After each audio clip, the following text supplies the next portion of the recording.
From Hong Kong, this is the Mea Culpa podcast with lessons learned from startups. Based on the Postmodern Conference, where founders, investors, lawyers, and mentors share their stories about working on, with, or for startups. Today, we have Nic Haralambous. Nic is a keynote speaker and he helps business leaders build better company culture, but also he has been an experienced entrepreneur for 22 years. Nic, welcome. Thank you so much for having me. Nic, can you tell me, how did you end up becoming an entrepreneur? I didn't really end up becoming an entrepreneur. I kind of feel like it was my vocation from when I was very young. My family is filled with entrepreneurs, and in the very typical Mediterranean way of life, they wanted more for me and better for me. So they never pushed me into entrepreneurship. They actually resisted that path quite dramatically, wanted me to be a doctor or a lawyer or anything other than an entrepreneur. But the short version of the story is I taught myself to code when I was 11. I built my first website when I was 12. Hacked my first computer when I was 13. Didn't like that and didn't do that again. And then built my first business when I was 16. So part of my school curriculum was, now that you're going into business economics, start a business. And I was hooked. And from 16 to the age of 26, I built, maybe 12 startups. Of all of them, one succeeded. And then in the following 10 years, I had another two exits. So that's kind of how I got into it. Okay, so you never really worked for a boss. I have fortunately had the experience of working for Vodafone in South Africa for about 18 months. That was the extent to which I've been formally employed, and subsequently left there, raised venture capital, and started the startup we're going to talk about today, actually. Okay, great to hear. Just a quick overview of those first startups that you did when you were young and still in school. What were the ideas? What were the businesses? So the very first business was selling Greek worry beads to my classmates. So I'd gone to Greece on a holiday, bought a ton of these new worry beads, and I sold them to, I think I sold 400 sets throughout the school. There were only 1,000 people in my school. So half of the people in my school were playing with these noisy worry beads, and they eventually got banned at school. So that was the first one. And then after that, I went to study journalism at Rhodes University and got into a band, which I count as a very interesting startup experience. Bands are about business, not about music. Music gets you in the game in the same way that a startup is about a good idea, it gets you in the game, but it's about more than that. And that band did really well. We almost signed a record deal, but our lead singer got a formal job at Unilever and didn't actually end up joining the band. And then I also started around this time, 2003, WordPress came out and citizen journalism was becoming a thing. So I started a university campus news site that correlated all the news from all the university campuses in the country, and formulated the official university news site for the country, which was interesting because it was brand new, this idea of getting people on the ground to report online and then people online to read the news. We're talking about 20 years ago. And that business ended up doing okay, but my co-founders wanted it to be a nonprofit, as all starry-eyed 18-year-olds, 19-year-olds wanted to be. And I disagreed, so I took the business and went on my own. It didn't work in the end.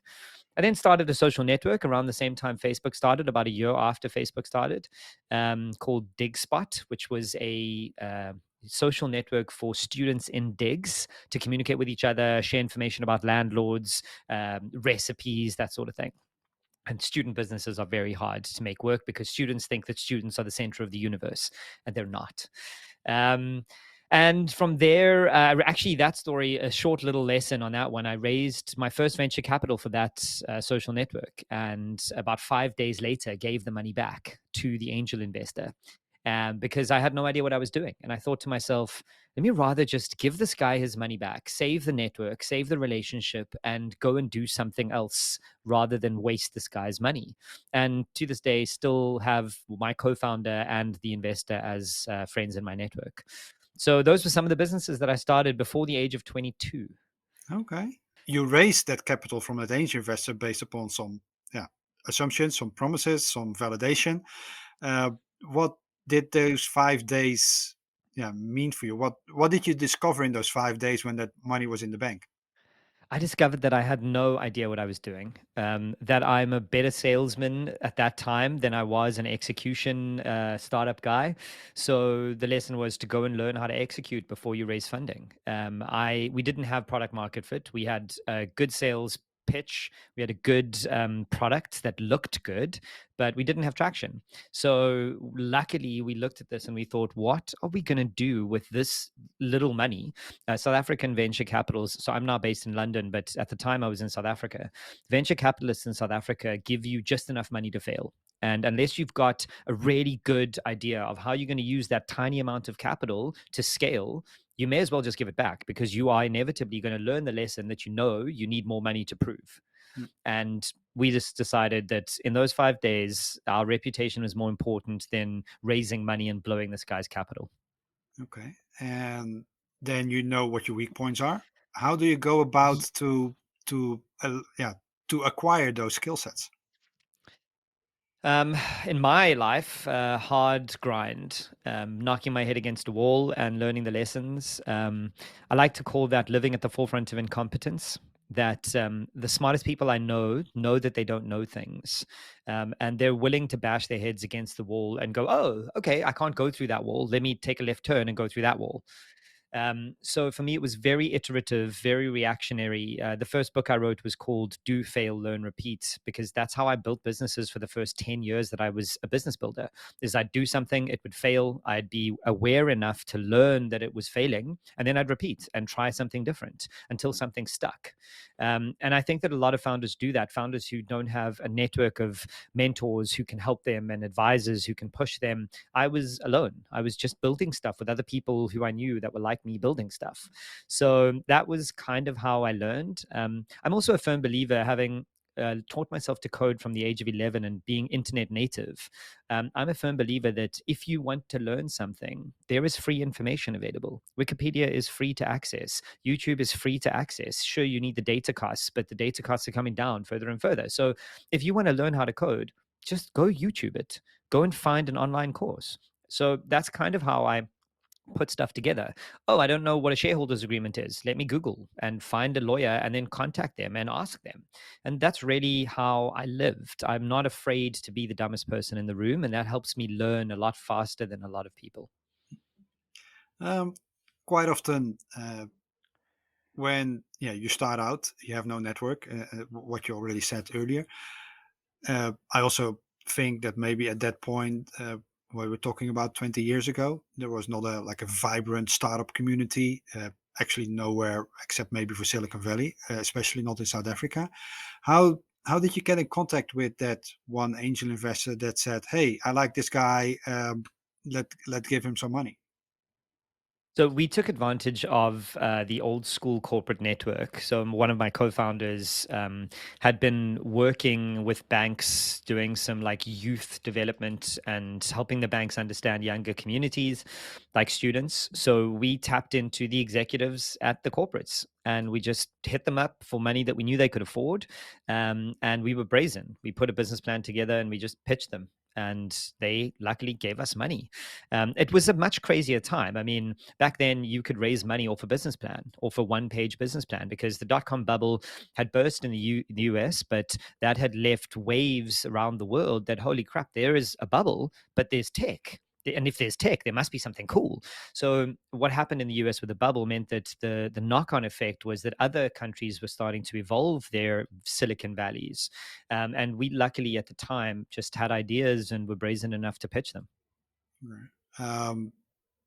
That means that you think that's not the case right now. No, now I think that it is much more competitive. I think that entrepreneurship has become cool. Startups have become very fashionable. Technology has become ever present. There's a race to the bottom for all of these things. So you can get WYSIWYG builders. You've got Shopify where you can start stores. You're competing with Amazon at every turn. It is a much more intense time to be building things. And I think that the world has woken up to the fact that if you want to have control of your life, have control of your financial future, you have to start a business. The jobs in South Africa, for example, we've got one of the highest unemployment rates in the world, the highest Gini coefficient in the world. So people in the country are understanding that it's time to start building stuff, not getting hired to build stuff. Okay, which is true. Then you gave the money, you're acquiring some skills, then you start building a business after that. What was the first business that you said by yourself, yes, I can see me doing this for the next 5 to 10 years? So while I was employed at Vodafone, my lecturer from university was my boss at Vodafone. And the two of us worked quite closely together in the internet division of Vodafone in South Africa. And for context, that Vodacom, it's called Vodacom now, as Vodafone. It was acquired fully. It's one of the biggest mobile networks. It was one of the first mobile networks on the continent, and it's very progressive. So we were in the product development internets division of Vodafone, and we'd launched some stuff, and we got frustrated. So we decided to build our own mobile internet company. And what we did on the weekends, on the evenings, on our own, was we built a mobile-enabled social network builder for feature phones. Now, for those of you who are younger than the iPhone, a feature phone feature phone is a phone that did not have a touch screen and could access the internet, but had a very traditional web browser that was just shrunk down for a very small phone. And they're very data light. They're not data intensive like our phones are today. So that means that you're serving websites that need to be less than 1 meg in size in totality. So we built a platform that allowed emerging markets users to use their feature phones to build social networks of their own for their churches, their soccer teams, their houses, or whatever. So we saw some traction early on in this. We launched it globally. We had uptake. We had thousands of social networks built and tens of thousands of users joining those social networks in all these really interesting factions like emo kids and clowns and all sorts of unique little pockets of internet wisdom. So we left and we went to Cape Town where venture capital was burgeoning, and we raised money. And the two of us moved. I left my family, I left my friends, I left my partner, and I moved to Cape Town with my business partner, and we started building. Okay, so that means that you go to Cape Town, rent an office, the two of you are sitting there, and then what was the very first thing when you were sitting in that office the very first day? What was the first thing you did? I wish that I could say we had an office. We were in a room in my house. So I rented a place to live, and the office was the house. And luckily, we had a product, we had traction, we had venture capitalists who were experienced, and they sat on our board and they could guide us a little bit. And we started figuring out what the product roadmap needed to look like now that we'd raised funding, and we had quite severe traction. So the servers, there were no elastic servers back then. You had to basically build your own elasticity into servers, which is insane if you think about it now. So if you had a day of lots of traffic, your server would go down. Now with Amazon Elasticity, they just add another server. It's crazy. Like, it's crazy to think in my lifetime it's come that far. So we planned our tech stack, we planned our product roadmap, and then I was the business development side of the company. My co-founder was the technical side of the company, and he is 10 years older than me. And bear into mind here, this is relevant for the story. The power dynamic is very interesting between the two of us because he's older. He was my lecturer. He was my boss at my previous company. And now we're equals, and I'm the CEO because he didn't want to be the CEO. So I start doing business development because this is also a B2B platform. Because we're getting traction, we can now white label social networks for other brands in the emerging markets. And we very quickly, literally within 3 months of publicly launching, signed a contract with Guinness in Nigeria. And for context, at the time, this is about 15 years ago, 16 years ago. At the time, Guinness in Nigeria accounted for 1 out of every 3 bottles sold in the world. So Guinness is huge in Nigeria because they sponsor the Premier League football. So we basically secured a deal to build them a social network for the next period of time, and we would host and manage it, and it became a huge part of our income. Basically, we signed a $1 million contract within 3 months of being alive. It was amazing, but now we needed to scale. So we started trying to find developers. And at this time, we've got so much traction that we're like, okay, we need to raise more money. So we started looking at VCs in Germany, in London, in New York, in Texas. We went to South by Southwest. Within 12 months of moving to Cape Town, we spent a month, the two of us, in another country raising funding. And we'd hired 2 people that we just left in Cape Town. They'd only onboarded with us for like 3 weeks. And we were like, okay, bye.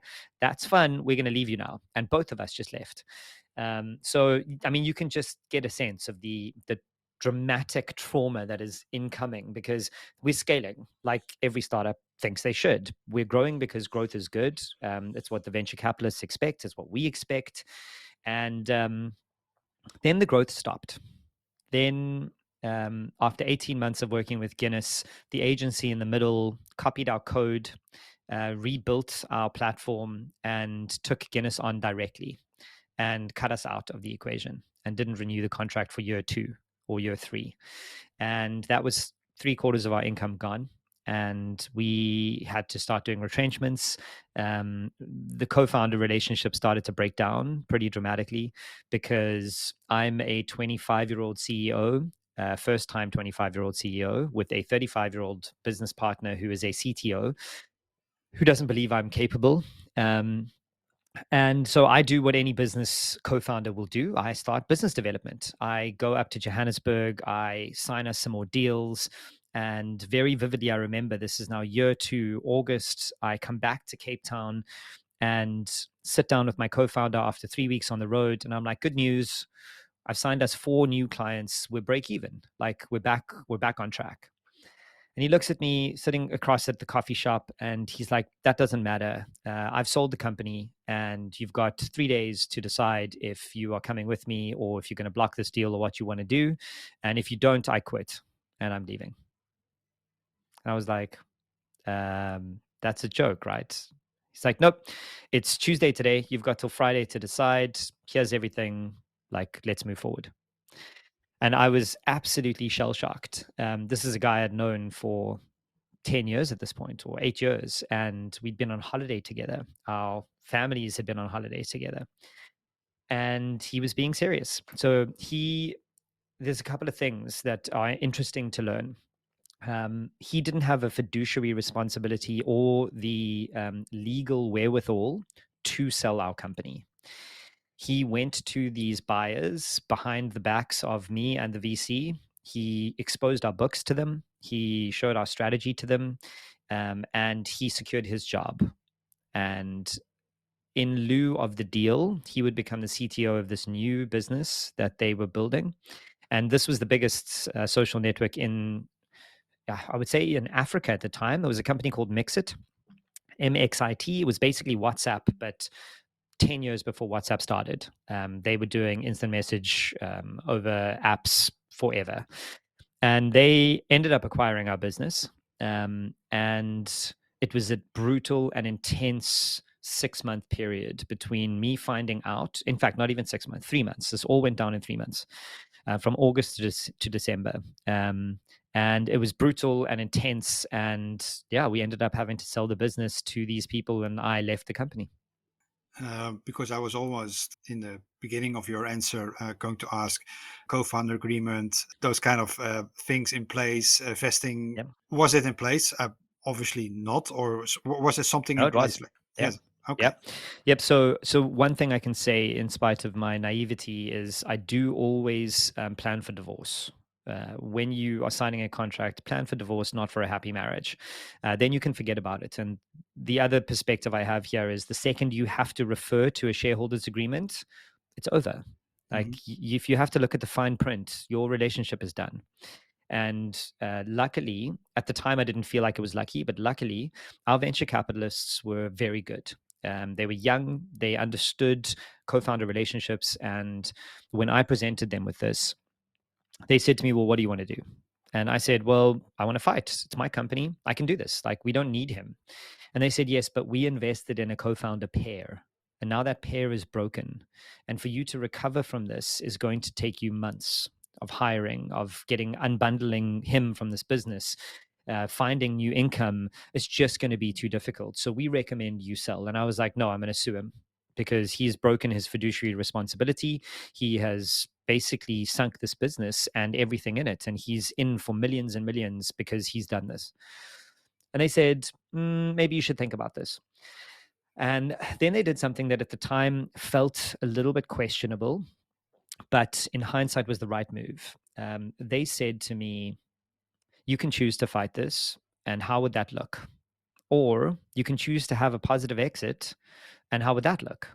And so they put it to a vote because we structure our boards always to have an uneven number of people, like you always should. So they pulled me into a boardroom and said, hey, it's time to vote. And we voted for this deal, and your co founder has voted for this deal. So you're already outvoted. We think you should just vote to make it unanimous. And now it's been 3 months, and they have squeezed my salary, the incoming buyers and the VCs.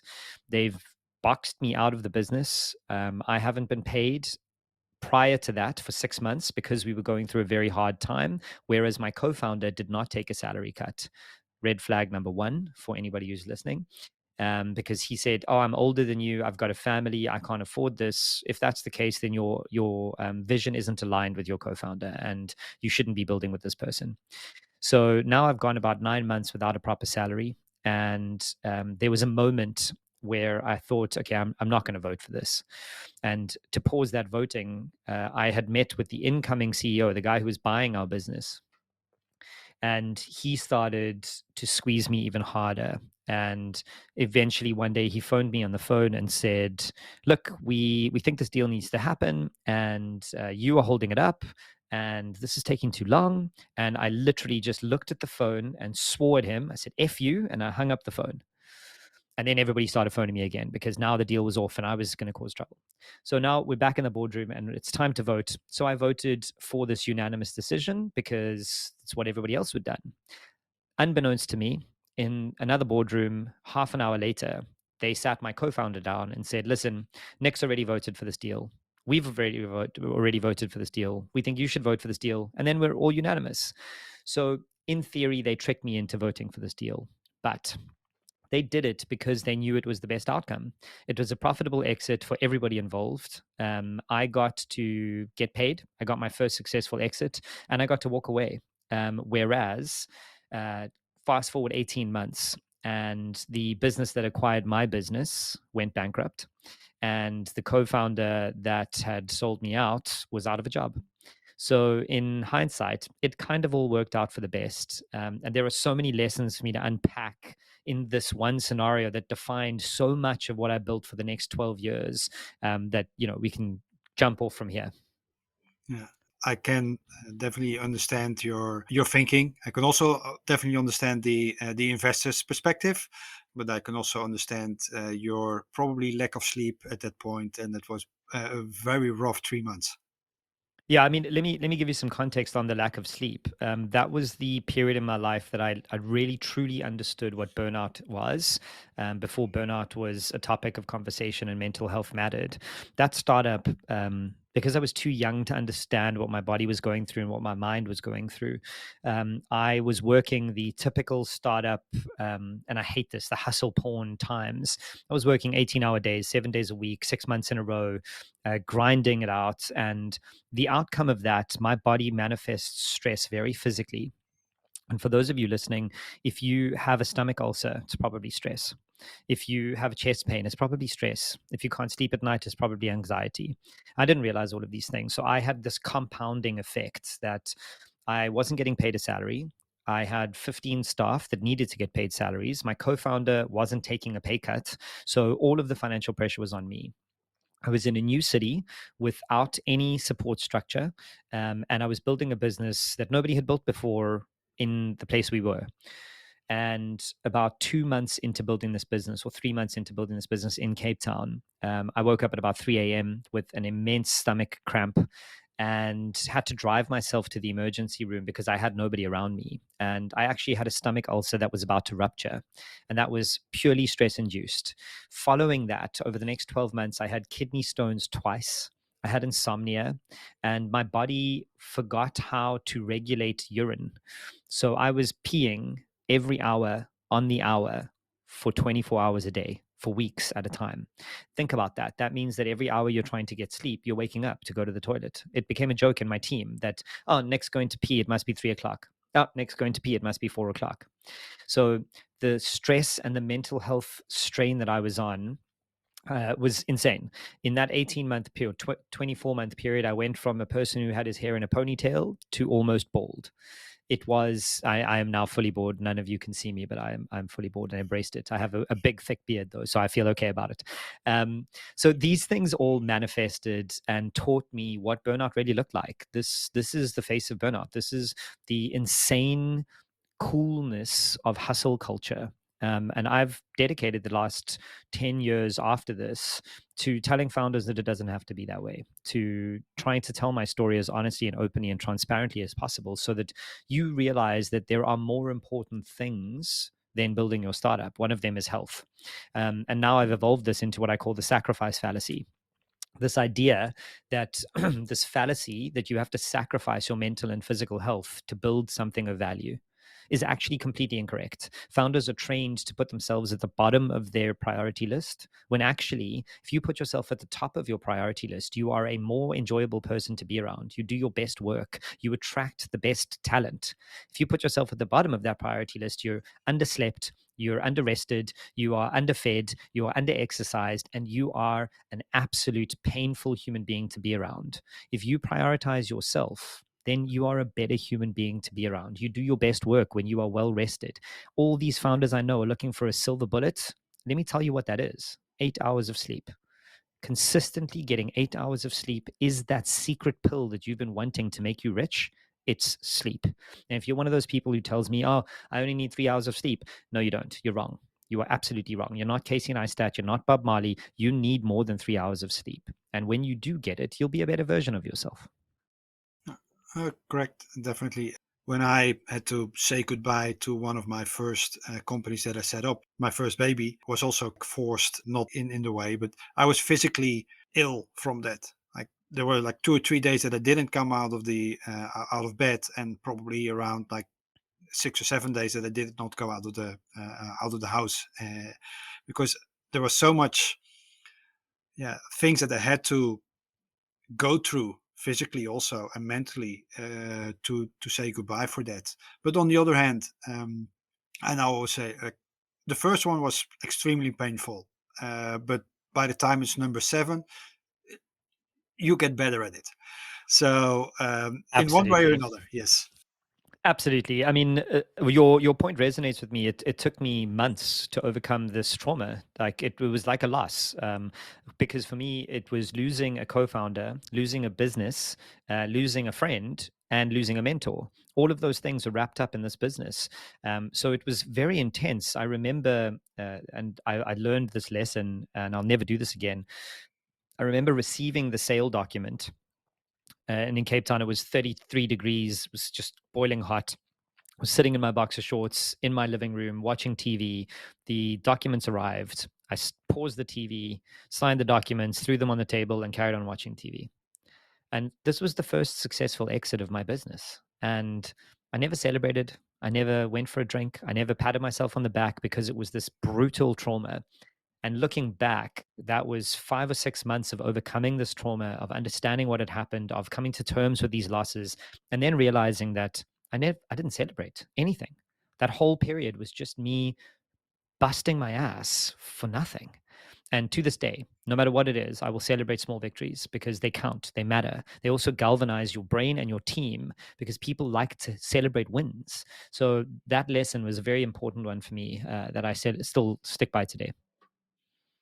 Correct. You should indeed celebrate, or at least have a bottle of champagne on ice in case you have something to celebrate for.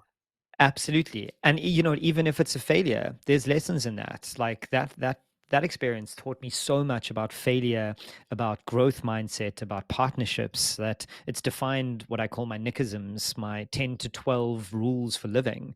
And one of them that emerged from this event specifically was trust people until they give you a reason not to, because I struggled to trust my co-founders after that particular relationship, and it's not a good way to live. You can't build businesses unless you trust the people you're building them with. So I have a rule that I will trust you implicitly until you give me a reason not to, and then it's over. It's a one shot and done. Talking about co-founders, did you always set up a business with co-founders, or was it also something that you were a sole founder? I have tried hard to always build businesses with co-founders, especially if you're looking to get VC backed. Venture capitalists struggle to invest in solo founders. It's very difficult to be a solo founder. It's very lonely. The hours are grueling, and you generally need somebody to complement your skills. It's very unlikely that you'll have one founder who has the business development, storytelling, leadership, and technical skills to build a technology business. So I've always leaned towards building with someone, especially since most of my businesses have been highly technical. But there was an experience. I built a fashion company. This was actually my rebound business from the one we're talking about. And I call it a rebound business because it should have been a fun kick around. It shouldn't have been 7 years of my life. And it ended up being 7 years of my life. And that one I built alone until I realized that I couldn't. And I actually ended up bringing my life partner in with me. And her and I built that for the next 5 years. So I did 2 years on my own and then 5 years together. And then we sold that business. That's a great segue to she became your co-founder, or at least a business partner. How is it to be a business partner with your life partner? um, for us, it was good. It worked for us. We've been together for a long time, since we were 20. So at that time, we'd been together at least 10 years. We're still together now, so it's been 18 years this year. And it worked well because the foundation of our relationship was based on open communication. And that's basically the foundation of any good co-founder relationship, any good life relationship, is you have to be able to be brutally honest. And around the time that we started working together, I came across this concept called radical candor. And if you haven't heard of radical candor, it's basically a management philosophy developed by a lady who used to work at Google. And it is summed up in the following: you need to challenge people directly, but care about them personally. And that's basically how I run my life. Is you're going to know exactly where I stand, but I'm not going to be a dick about it. I'm going to tell you that you've done something wrong, that I still care about you and your work is still good, but that's not good enough. And so that's kind of how we built our business and our relationship. But there was also a caveat in there that at any point, if either one of us wanted to pull the parachute, that was it. It was over. And 7 years in, we had an AGM, and she decided she didn't want to work together anymore, and she didn't want to work in this business anymore. So we sold it 10 months later. All right. A little bit what you say, indeed. It's not about the person, the personality, but it's more about directions. Same thing as having kids growing up. You're not saying you're wrong, or you do. No, you're doing at that point you're doing something wrong, but the person itself is not wrong. So Yes. something similar in that sense. Um, how do you prepare a company for acquisition then? So the yeah, so that business I'd raised venture capital for it as well. So I had a fully constituted board. Um, are very experienced VCs, some 30-year into their career, some brand new, but deeply into retail. And so the first thing you have to do when you have a board is you have to propose the idea to the board, and you have to explain and get their buy-in. And the truth is, if a CEO ever says that they're out, they're out. Like, you can't convince somebody to stay, no matter how much you pay them. If their head's not in it, they're out. So my board understood that, and we then started hunting for buyers. So you have to put your due diligence documentation together. You have to make sure that your legal documents are in place, that your employment contracts are in place. We had 5 stores for our retail business around the country. We had an e-commerce business that shipped to 20 countries around the world. So you have to get all of the assets that might make the business enticing in order. So you do that, you put the documents together, and then you start finding good fits. And for us, it was going to talk to our manufacturers, going to talk to e-commerce players in the space, going to talk to retailers in the space, going to talk to private investors, and you shop the business around. And we were extremely fortunate with our timing. We managed to sell the business in 2019, which, if we had waited until 2020 with lockdowns and 5 stores in malls around South Africa, it would have been over. So the timing was good, and we managed to get out and get our investors back their money and just move on to a different business that wasn't a rebound. Okay. That's, of course, a highly physical business to set up. The other one was like very technical. Um, what would you suggest for people? Physical startup products or technical, highly scalable ventures? Not going to like my answer, but I think context here is king. I like to say that people should pivot towards what they're good at. The word pivot has become really popular since COVID kicked in. Pivot, pivot, just make sure your business is able to pivot to technology. I don't buy that. If you have never built an e-commerce platform before and all you've done is sell socks in physical retail, pivoting towards e-commerce is going to take you 12 to 24 months to get the platform set up, to find your customers, to get them to buy, to understand logistics.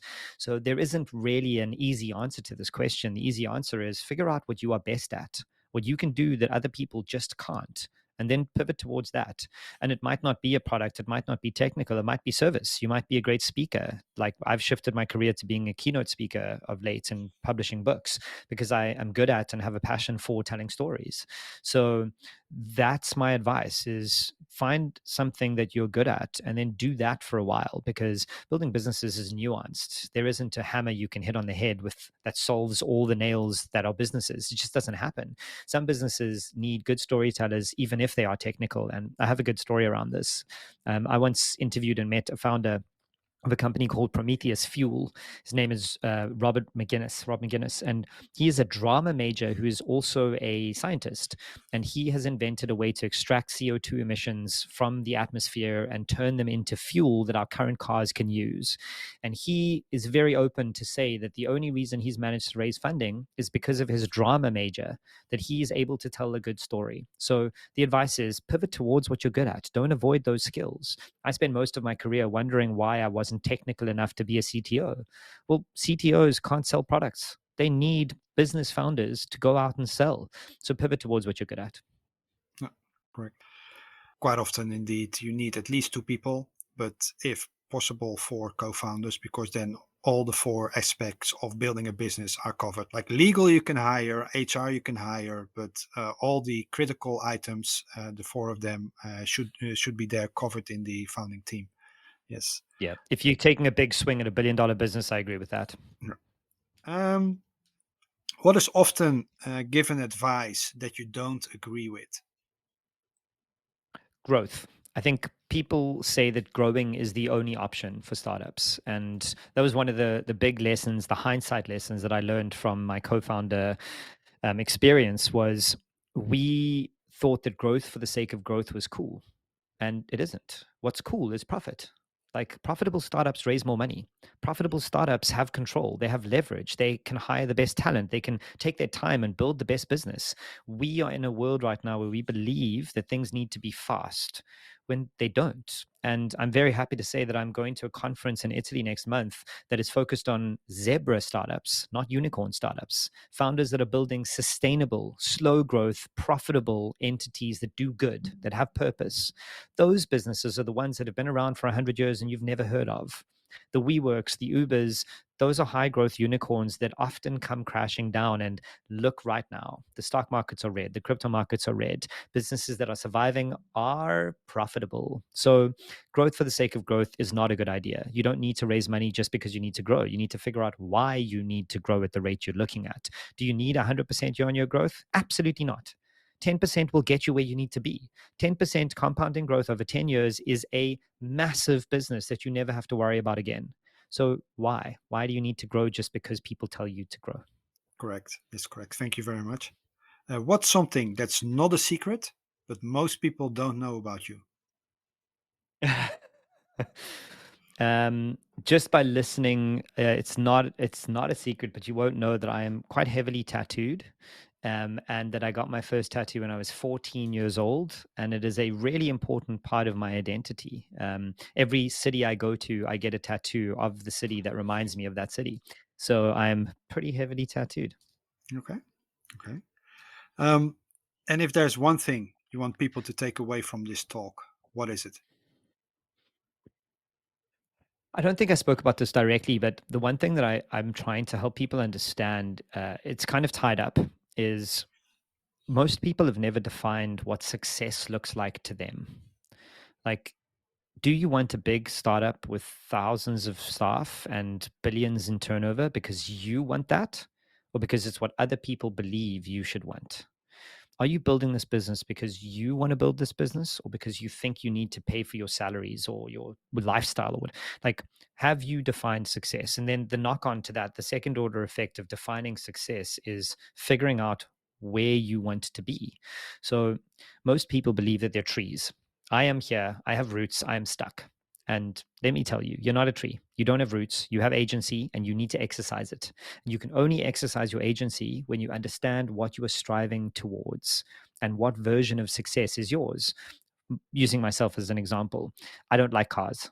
I don't ever really want to spend a lot of money on cars. Buying a Ferrari will never be a show of success for me. But if you are tricked into thinking that, you will always feel like a failure because you never can afford a Ferrari. I have no interest in Ferraris, so I never consider myself a failure if I don't have one. I like to have the freedom to travel. That's how I define success. So, what in my life allows me to do that? Because I've thought about that version of success, I can start using my day to day to get to those things. If you've never defined your own version of success, you are trapped in somebody else's life. Okay, great. Great. Thank you very much for that. I want to thank you for your valuable insights and sharing of your lessons learned in startups. So thank you, Nic. My pleasure. Thanks for having me. For the listeners, although the rating system of podcasts is hideous, if you like this Mea Culpa series, you can rate this podcast with 5 stars as a motivation for the makers. I want to thank Copy Ventures for making this series possible. If you have any suggestions on future guests, let us know. Our contact details are in the show notes. This is Jeffrey Brewer. Go out and build something meaningful.